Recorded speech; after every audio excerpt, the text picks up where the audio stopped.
Joining me in the studio to talk about both the past and future work of the Environment and Natural Resources Committee is the chair of that committee, Senator Bill Ingebrigtsen. Welcome. Thank you. Thank you for having me.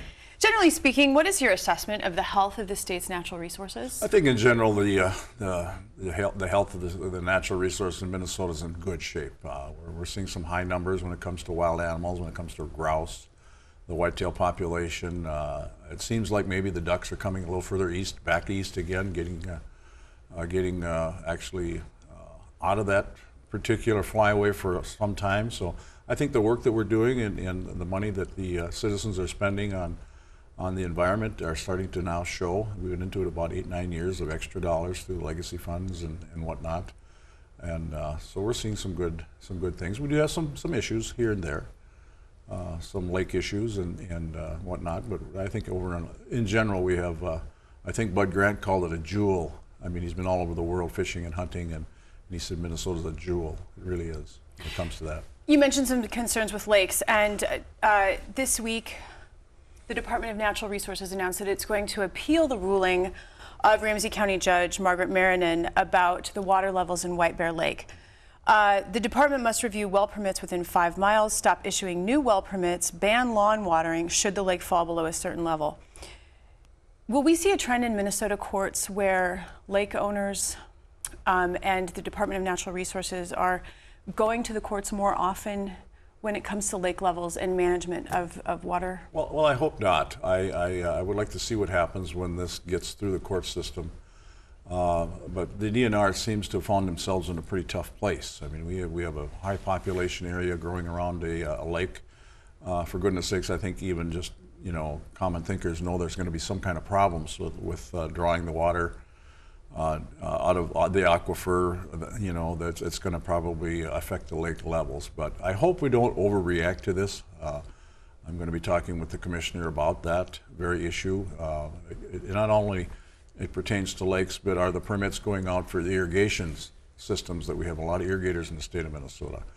Are they going to drag their feet when on issuing those because of this ruling? So there's a lot yet to be talked about, and we'll have to wait to see what the ruling says.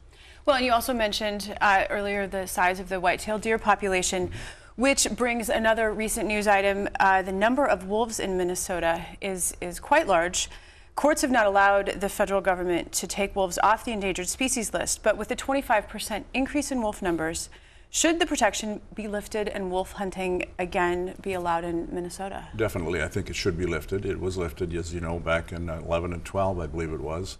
And to credit the DNR's had a wolf plan, management plan together for a long time, waiting for the time when these numbers were up as high as they were.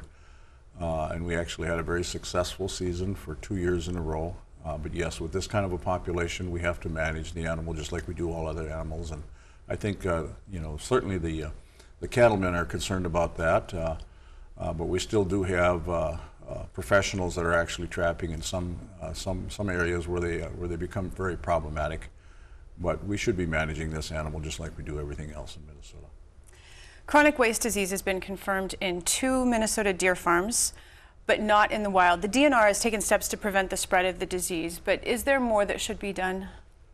There's talk about more. There's talk about double fencing. We've got to be careful again not to blame the wrong people here. We've got CWD to our neighbors to the east. Wisconsin has a large infection. Iowa has a fairly large group of deer that have been found there as well. So we talked about this just the other day when we had our meeting about they're usually the young males that actually do the transmission because of their ranging during the breeding season.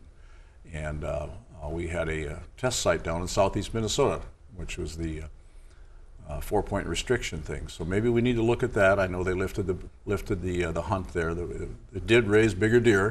There was no question about it. And everybody wants to shoot big bucks. I understand that. But along with that now, it seems to maybe we do have some problems with that. So again, you got to find a balance.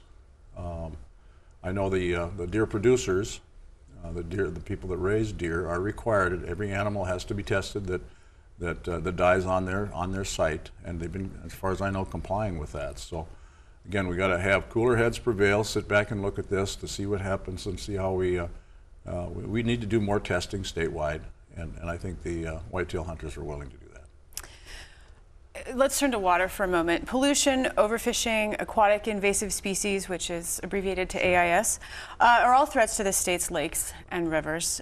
Are state agencies doing enough to protect this incredibly valuable resource in our state? Well, that depends upon who you talk to, I guess. Of course, I'm in the middle of that with the flying carp issue. We're just talking about possibly funding, hopefully one of the last stages that will actually keep that invasive out of the state. We think we have a pretty good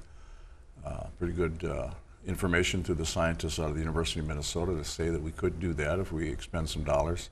We do have this new one now called the starry stonewort, which is a very devastating, lake devastating invasive that seems to be, correct? It's a plant. It's actually a plant that doesn't have to grow off the bottom. It grows right in the water. And I actually toured the lake that has the biggest influx of that, and it's terrible. I mean, it's going to ruin the whole lake. And if the state's going to be criticized for something, it's going to be not quarantining it, not trying to contain it as we should. And I know there's federal dollars that can be lost for that. If you shut the accesses down, those lakes belong to everybody. I think everybody agrees that they belong to everybody. But if we can contain it until we can find a way to manage it, or maybe even eradicate it, why wouldn't we do that? We do have over 10,000 lakes in the state. We can shut a couple of those down. So we have to seriously look at that with the DNR and encourage them and support them when they do that and make those tough decisions. One final question. At the meeting you just referenced of the Environment Committee, several resort owners came forward to testify about being upset about a new 3-year agreement on mille lacs between the DNR and tribal bands. These frequent flare-ups that we're hearing about in the news between mille lacs resort owners and the DNR, is it indicative of the challenges facing the state to balance tribal rights, natural resources, and the business of tourism in the state? It is. It's really unfortunate. I've brought myself into that conversation by going over and attending a couple of those meetings. And one of which, by the way, was a closed-door session. Now, I do not like that. You're going to hear a little dust up about that. If the state employees are actually going behind closed doors with secret meetings, and then all of a sudden comes an agreement that's now being called a secret, unknown agreement to the general public in Minnesota, those kinds of things can't happen. It just can't go on. So I'm going to be in consultation with the commissioner and the governor's office on that, and I hope they take a different look at that.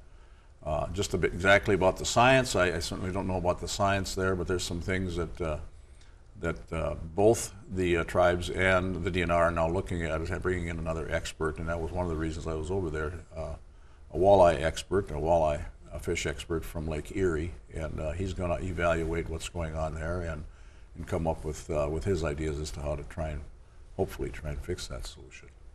Well, Senator Ingebrigtsen, I want to thank you so much for your time today. Thank you so much for having me.